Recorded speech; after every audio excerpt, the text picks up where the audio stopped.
ಮೇಷರಾಶಿ ವೀಕ್ಷಕರಿಗೆಲ್ಲ ಸ್ವಾಗತ. ಅಶ್ವಿನಿ ನಕ್ಷತ್ರ 4 ಪಾದಗಳು, ಭರಣಿ ನಕ್ಷತ್ರ 4 ಪಾದಗಳು, ಹಾಗೆಯೇ ಕೃತಿಕಾ ನಕ್ಷತ್ರ 1ನೇ ಪಾದ ಮೇಷರಾಶಿಯಲ್ಲಿ ಬರ್ತಕ್ಕಂತಹ ನಕ್ಷತ್ರಗಳು. ಇದೇ 2026 ಬರ್ತಕ್ಕಂತಹ ಜೂನ್ ತಿಂಗಳಿನಲ್ಲಿ 2ನೇ ತಾರೀಕು ಗುರು ಮಿಥುನ ರಾಶಿಯಿಂದ ಕರ್ಕಾಟಕ ರಾಶಿಗೆ ಪ್ರವೇಶವನ್ನು ಮಾಡ್ತಾ ಇದ್ದಾರೆ. ನಿಮ್ಮ ಜನ್ಮರಾಶಿಯಿಂದ ಚತುರ್ಥ ಸ್ಥಾನಕ್ಕೆ ಗುರುವಿನ ಸಂಚಾರ ನಡೀತಾ ಇದೆ. ಈ ಜೂನ್ 2ನೇ ತಾರೀಕಿನಿಂದ ಏನು ಗುರು ಸಂಚಾರ ಕರ್ಕಾಟಕ ರಾಶಿಯಲ್ಲಿ ಪ್ರಾರಂಭ ಆಗ್ತಾ ಇದೆಯಲ್ವಾ, ಈ ಗುರು ಸಂಚಾರದಿಂದ ಮೇಷ ರಾಶಿಯವರಿಗೆ ಯಾವೆಲ್ಲ ಬದಲಾವಣೆಗಳು ಕಾದಿವೆ ಅಂತ ನಾನು ಈ ವಿಡಿಯೋದಲ್ಲಿ ತಿಳಿಸ್ತಾ ಹೋಗ್ತೇನೆ. ನೋಡಿ, ಅದಕ್ಕಿಂತ ಮೊದಲು ನೋಡಿ, ಗುರುಗ್ರಹ ಒಂದು ರಾಶಿಯಲ್ಲಿ 1 ವರ್ಷಗಳ ಕಾಲ ಸಂಚಾರ ಮಾಡಬೇಕು. 12 ತಿಂಗಳು ಒಂದು ರಾಶಿಯಲ್ಲಿ ಇರಬೇಕು. ಒಂದು ರಾಶಿಯಲ್ಲಿ 30 ಡಿಗ್ರಿ ಇರುತ್ತೆ. 30 ಡಿಗ್ರಿ ಅಂದರೆ 12 ರಾಶಿಗೂ 12 × 30 ಮಾಡಿದ್ರೆ 360 ಡಿಗ್ರಿ, ಅಂದರೆ 360 ಡಿಗ್ರಿಗೆ ಒಂದು ಸುತ್ತು, ಒಂದು ಸರ್ಕಲ್. ಈ 30 ಡಿಗ್ರಿಯ ಏನು ಸಂಚಾರ ಇದೆಯಲ್ವಾ, ಈ ಸಂಚಾರವನ್ನು ಗುರು 1 ವರ್ಷ ತಗೋಬೇಕು. ಆದರೆ ಮೊನ್ನೆ 2025ನೇ ಇಸ್ವಿಯಿಂದನೇ ಅವರು ಅತಿಚಾರ ಮಾರ್ಗದಲ್ಲಿ ಬಹುಬೇಗನೆ ಮುಂದಕ್ಕೆ ಬರೋದು, ಮತ್ತೆ ಅಲ್ಲಿ ಸ್ವಲ್ಪ ದಿನ ಇದ್ದು ವಕ್ರಿ ಆಗೋದು, ಈ ಥರ ಮಾಡ್ತಾ ಇರ್ತಕ್ಕಂಥದ್ದು. 2033ರ ತನಕ ಅವರು ಒಂದು ರಾಶಿಯಲ್ಲಿ 1 ವರ್ಷಗಳ ಕಾಲ ಇರುವುದಿಲ್ಲ. ಇದನ್ನ ಅರ್ಥ ಮಾಡ್ಕೊಳ್ಳೋದಕ್ಕೆ ಪ್ರಯತ್ನ ಮಾಡಿ. ಗುರು ಸ್ವಾಭಾವಿಕವಾಗಿ ಶುಭ ಗ್ರಹ, ನ್ಯಾಚುರಲ್ ಬೆನಿಫಿಷಿಯಲ್ ಪ್ಲಾನೆಟ್, ಜೀವಕಾರಕ, ಧನಕಾರಕ, ಎಕ್ಸ್ಪ್ಯಾನ್ಷನ್ ಪ್ಲಾನೆಟ್. ಗುರು ಅಂದರೆ ಎಕ್ಸ್ಪ್ಯಾನ್ಷನ್, ವಿಸ್ತರಣೆ ಮಾಡ್ತಕ್ಕಂತಹ ಗ್ರಹ. ಕೊಟ್ಟರೆ ಅವರು ಯಾವ ಸ್ಥಾನದಲ್ಲಿ ಇರ್ತಾರೋ ಆ ಸ್ಥಾನಕ್ಕೆ ಸಂಬಂಧಪಟ್ಟಿರ್ತಕ್ಕಂತಹ ವಿಚಾರದಲ್ಲಿ ಅವರು ಕಷ್ಟಗಳನ್ನಾದರೂ, ಆ ಕಷ್ಟ ಅಂದರೆ ನೆಗೆಟಿವ್ ಇನ್ಫ್ಲುಯೆನ್ಸ್ ಮಾಡ್ತಕ್ಕಂತಹ ಒಂದು ಸ್ಥಾನದಲ್ಲಿ ಅವರು ನಿಮ್ಮ ಜಾತಕದಲ್ಲಿದ್ದರೆ ಆ ಕಷ್ಟಗಳಿರುತ್ತೆ. ಪಾಸಿಟಿವ್ ಇನ್ಫ್ಲುಯೆನ್ಸ್ ಮಾಡ್ತಕ್ಕಂತಹ ಸ್ಥಾನದಲ್ಲಿ ಗುರು ಇದ್ದರೆ ಅವರು ತುಂಬ ಯಥೇಚ್ಛವಾಗಿ ಧನ, ಒಳ್ಳೆಯ ಹೆಸರು, ಖ್ಯಾತಿ, ಸೊ ಈ ಥರ ಒಳ್ಳೆಯ ಫಲಿತಾಂಶಗಳನ್ನು ಕೊಡ್ತಾರೆ. ಎಕ್ಸ್ಪ್ಯಾನ್ಷನ್ ಪ್ಲಾನೆಟ್ ಸ್ವಾಭಾವಿಕವಾಗಿ ಅವರು ಶುಭ ಕಾರಕತ್ವ ವಹಿಸ್ತಕ್ಕಂತಹ ಗ್ರಹ ಆಗಿರ್ತಾರೆ. ಎಕ್ಸ್ಪ್ಯಾನ್ಷನ್ ಪ್ಲಾನೆಟ್ ವಿಸ್ತರಣೆ ಮಾಡ್ತಕ್ಕಂತಹ ಗ್ರಹ. ರೋಗ ಕೊಟ್ಟರೆ ಕೊಡ್ತಾನೇ ಇರ್ತಾರೆ, ಆರೋಗ್ಯ ತುಂಬ ಪ್ರಾಬ್ಲಮಲ್ಲೇ ಇರುತ್ತೆ, ದುಡ್ಡು ಕೊಟ್ಟರೆ ಕೊಡ್ತಾನೇ ಇರ್ತಾರೆ. ಸೊ ಈ ಥರ ಎಕ್ಸ್ಪ್ಯಾನ್ಷನ್ ಪ್ಲಾನೆಟ್. ನೋಡಿ, ಜೂನ್ 2ನೇ ತಾರೀಕು ಗುರು ಕರ್ಕಾಟಕ ರಾಶಿಗೆ ಪ್ರವೇಶವನ್ನು ಮಾಡ್ತಾರೆ.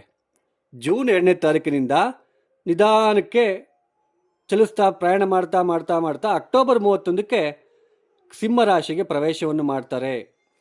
ಸಿಂಹ ರಾಶಿಯಲ್ಲಿ ಅಕ್ಟೋಬರ್ 31ರಿಂದ ಅವರು ಪ್ರಯಾಣವನ್ನು ಪ್ರಾರಂಭ ಮಾಡ್ಕೊಳ್ತಾರೆ. ಅಂದರೆ ನವೆಂಬರ್ ತಿಂಗಳು ಪೂರ್ತಿ ಕೂಡ ಸಿಂಹ ರಾಶಿಯಲ್ಲೇ ಇರ್ತಾರೆ. ಡಿಸೆಂಬರ್ 13ರ ತನಕನೂ ಕೂಡ ಸಿಂಹ ರಾಶಿಯಲ್ಲೇ ಫಾರ್ವರ್ಡ್ ಮೋಷನ್, ನೇರ ಮಾರ್ಗದಲ್ಲಿ. ಅಂದರೆ ಫಾರ್ವರ್ಡ್ ಮೋಷನ್ ಅಂದರೆ ಈ ಥರ ಡೈರೆಕ್ಷನ್. ರಿವರ್ಸ್ ಅಂದರೆ ರಿಟ್ರೋಗ್ರೇಷನ್, ಅಂದರೆ ಹಿಮ್ಮುಖ ಚಲನೆ, ಹಿಂದಕ್ಕೆ ನಡೀತಕ್ಕಂಥದ್ದು. ಈ ಡಿಸೆಂಬರ್ 13ಕ್ಕೆ ಸಿಂಹ ರಾಶಿಯಲ್ಲಿ ವಕ್ರಗತಿಯಾಗಿ ಪ್ರಾರಂಭ ಮಾಡ್ಕೊಳ್ತಾರೆ. ಅಕ್ಟೋಬರ್ 31ಕ್ಕೆ ಈ ಡೈರೆಕ್ಷನಲ್ಲಿ ಬರ್ತಾ ಬರ್ತಾ ಬರ್ತಾ ಬರ್ತಾ ಬರ್ತಾ ಬರ್ತಾ ಡಿಸೆಂಬರ್ 13ಕ್ಕೆ ಹಿಮ್ಮುಖ ಚಲನೆ ಪ್ರಾರಂಭ ಮಾಡ್ಕೊಳ್ತಾರೆ. ಹಿಮ್ಮುಖ ಚಲನೆ ಪ್ರಾರಂಭ ಮಾಡಿಕೊಂಡು ಇದೇ ಹಿಂದ್ಗಡೆಯಿಂದ ಹೋಗ್ತಾ ಹೋಗ್ತಾ ಜನವರಿ 26ಕ್ಕೆ ಮತ್ತೆ ಕರ್ಕಾಟಕ ರಾಶಿಗೆ ಬಂದು ಅದೇ ವಕ್ರಿಯಾಗಿಯೇ ಸಂಚಾರವನ್ನು ಹಿಂದಕ್ಕೆ ಪ್ರಯಾಣವನ್ನು ಮಾಡ್ತಾ ಮಾಡ್ತಾ ಏಪ್ರಿಲ್ 13ಕ್ಕೆ ಮತ್ತೆ ವಕ್ರತ್ಯಾಗವನ್ನು ಮಾಡ್ತಾರೆ. ಕೇವಲ 5 ತಿಂಗಳಲ್ಲಿರ್ತಾರೆ. ಮತ್ತೆ ಇಲ್ಲಿ 43 ದಿನ ನೇರ ಮಾರ್ಗದಲ್ಲಿ ಸಂಚಾರವನ್ನು ಮಾಡ್ತಾ ಇದ್ದಾರೆ. 43 ದಿನ ಅದಾದಮೇಲೆ ಮತ್ತೆ ವಕ್ರಿಯಾಗಿ ಹಿಂದಕ್ಕೆ ಹೋಗ್ತಾರೆ. ನಿಮಗೆ ಅರ್ಥ ಮಾಡಿಸೋ ಉದ್ದೇಶ ಇದಾಗಿರುತ್ತೆ. ಕುರಿತಾ ಇದ್ದಾನೆ ಅಥವಾ ಏನಾದರೂ ನೀವು ಅಂದ್ಕೊಳ್ಳೋ ಹಾಗಿದ್ರೆ ನಾನೇನು ಮಾಡೋದಕ್ಕಾಗಲ್ಲ. ನೋಡಿ, ಮೇಷ ರಾಶಿಯವರಲ್ಲಿ ಹುಟ್ಟಿರ್ತಕ್ಕಂಥವ್ರು ಜೂನ್ 2ನೇ ತಾರೀಕು ಗುರು ಕರ್ಕಾಟಕ ರಾಶಿಗೆ ಚತುರ್ಥ ಸ್ಥಾನ ಆಗುತ್ತೆ. ಅರ್ಧಾಷ್ಟಮ ಗುರು ಅಂತ ನಾವು ಕರಿತೀವಿ. ಅಂದರೆ ಗುರುಬಲ ಇರೋದಿಲ್ಲ. ಗುರು ಇಲ್ಲಿ ಮಿಶ್ರ ಫಲಿತಾಂಶಗಳನ್ನು ಕೊಡ್ತಾರೆ. ಅದೆಲ್ಲ ಏನೆಲ್ಲ ಫಲಿತಾಂಶಗಳನ್ನು ಕೊಡ್ತಾರೆ ಅಂತ ನಾನು ಎಕ್ಸ್ಪ್ಲೇನ್ ಮಾಡ್ತಾ ಹೋಗ್ತೇನೆ. ಈ ಗುರು ಅಕ್ಟೋಬರ್ 31ಕ್ಕೆ ಯಾವಾಗ ಜೂನ್ 2ನೇ ತಾರೀಕಿನಿಂದ ಅಕ್ಟೋಬರ್ 31ರ ತನಕ ಗುರುಬಲ ಇರೋದಿಲ್ಲ. ಅಕ್ಟೋಬರ್ 31ರಿಂದ ಡಿಸೆಂಬರ್ 13ರ ತನಕ ಅಂದರೆ 43 ದಿನಗಳ ಕಾಲ ಮತ್ತೆ ನಿಮಗೆ ಗುರುಬಲ, ಫುಲ್ ಗುರುಬಲ ಇರುತ್ತೆ. 43 ದಿನ ಮಾತ್ರ. ಅದಾದಮೇಲೆ ವಕ್ರಿ ಆಗಿಬಿಡ್ತಾರೆ, ಮತ್ತೆ ಗುರುಬಲ ಇರೋದಿಲ್ಲ. ಅಂದರೆ ಈ ವರ್ಷದಲ್ಲಿ ಮೇಷರಾಶಿಯವರಿಗೆ 43 ದಿನ ಮಾತ್ರ ಗುರು ತುಂಬ ಶುಭಯೋಗ ಕೊಡ್ತಕ್ಕಂತಹ ಗ್ರಹ ಆಗಿರ್ತಾರೆ. ನೋಡಿ, ಈ ಮೇಷರಾಶಿಯಲ್ಲಿ ಹುಟ್ಟಿರ್ತಕ್ಕಂಥವ್ರಿಗೆ ಗುರು ಚತುರ್ಥ ಸ್ಥಾನಕ್ಕೆ ಸಂಚಾರವನ್ನು ಪ್ರಾರಂಭ ಮಾಡ್ಕೊಳ್ತಾ ಇದ್ದಾರೆ. ಗುರು ತಾನಿರುವ ರಾಶಿಯಿಂದ ಪಂಚಮವನ್ನು ನೋಡ್ತಾರೆ. 1, 2, 3, 4, 5 ಪಂಚಮ ದೃಷ್ಟಿ ಈ ಮನೆ ನೋಡ್ತಾರೆ. ಅಂದರೆ ನಿಮ್ಮ ಜನ್ಮರಾಶಿಯಿಂದ 1, 2, 3, 4, 5, 6, 7, 8 8ನೇ ಮನೆ ನೋಡ್ತಾರೆ ಪಂಚಮ ದೃಷ್ಟಿಯಿಂದ. ದುಸ್ಥಾನ ಅಂತ ಕರಿತೀವಿ, ಅಷ್ಟಮ ಸ್ಥಾನ, ಆಕಸ್ಮಿಕವಾಗಿ ಬದಲಾವಣೆಗಳು, ಅದೇನಂತ ನೋಡೋಣ. ಆಮೇಲೆ ತಾನಿರುವ ರಾಶಿಯಿಂದ ಸಪ್ತಮ ನೇರ ದೃಷ್ಟಿ ಇಲ್ಲಿಗೆ ಬೀಳುತ್ತೆ. ನಿಮ್ಮ ಜನ್ಮರಾಶಿಯಿಂದ ಎಷ್ಟನೇ ಮನೆ ಆಗುತ್ತೆ? ಇದು 8ನೇ ಮನೆ, 9, 10 ಅಂದರೆ 10ನೇ ಮನೆಯನ್ನು ನೋಡ್ತಾರೆ ನಿಮ್ಮ ಜನ್ಮರಾಶಿಯಿಂದ. ನಂತರ ಅವರಿರ್ತಕ್ಕಂತಹ ರಾಶಿಯಿಂದ ನವಮ ದೃಷ್ಟಿ 1, 2, 3, 4, 5, 6, 7, 8, 9 ಇಲ್ಲಿ ಅಂದರೆ 12ನೇ ಮನೆ ಅಧಿಪತಿಯಾಗಿ 12ನೇ ಮನೆಯನ್ನು ನವಮ ದೃಷ್ಟಿಯಲ್ಲಿ ನೋಡ್ತಾರೆ. ಅಂದರೆ ನಿಮ್ಮ ಜನ್ಮರಾಶಿಯಿಂದ 8ನೇ ಮನೆ ನೋಡ್ತಾರೆ, 10ನೇ ಮನೆ ನೋಡ್ತಾರೆ, 12ನೇ ಮನೆ ನೋಡ್ತಾರೆ. ಗುರು ಚತುರ್ಥ ಸ್ಥಾನದಲ್ಲಿ ಸಂಚಾರವನ್ನು ಮಾಡಬೇಕಾಗಿರ್ತಕ್ಕಂತಹ ಸಮಯದಲ್ಲಿ ಜೂನ್ 2ನೇ ತಾರೀಕಿನಿಂದ ಅಕ್ಟೋಬರ್ 31 ತನಕ ಚತುರ್ಥ ಸ್ಥಾನ ಅಂದರೆ ಏನು? ಮಾನಸಿಕವಾಗಿ ನಾವು ಎಷ್ಟು ಸುಖವಾಗಿದ್ದೀವಿ, ನಮ್ಮ ಮನೆ ಯಾವ ಥರ ಇದೆ. ಕೆಲವರು ಚಿಕ್ಕ ಮನೆ ಇರುತ್ತೆ, ಮನೆ ಒಳಗಡೆಲ್ಲ ಸೌಲಭ್ಯ ಇರೋದಿಲ್ಲ. ಅದು ಗ್ರಹಗಳ ಸ್ಥಾನವನ್ನು ಅವಲಂಬಿಸಿರುತ್ತೆ. ನಿಮ್ಮ ಜಾತಕ ರೀತ್ಯ ನೋಡ್ಕೋಬೇಕದು. ಚತುರ್ಥಾಧಿಪತಿಯಲ್ಲಿದ್ದಾರೆ ಅದೆಲ್ಲ ನೋಡಬೇಕಾಗುತ್ತೆ. ಆಮೇಲೆ ಈ 6, 7, 8, 9, 10ನೇ ಕ್ಲಾಸ್ ಓದೋರಿಗೆಲ್ಲ ಈ ಚತುರ್ಥ ಸ್ಥಾನ ತುಂಬ ಮುಖ್ಯವಾಗಿರ್ತಕ್ಕಂಥದ್ದು.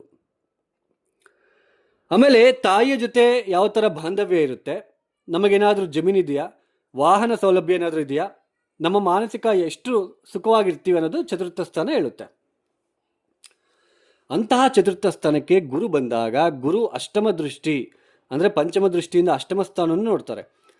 ಆಕಸ್ಮಿಕವಾಗಿ ನೀವು ಮನೆ ಬದಲಾವಣೆ ಮಾಡುವ ಸಾಧ್ಯತೆ ಇರುತ್ತೆ ಈ ಸಮಯದಲ್ಲಿ.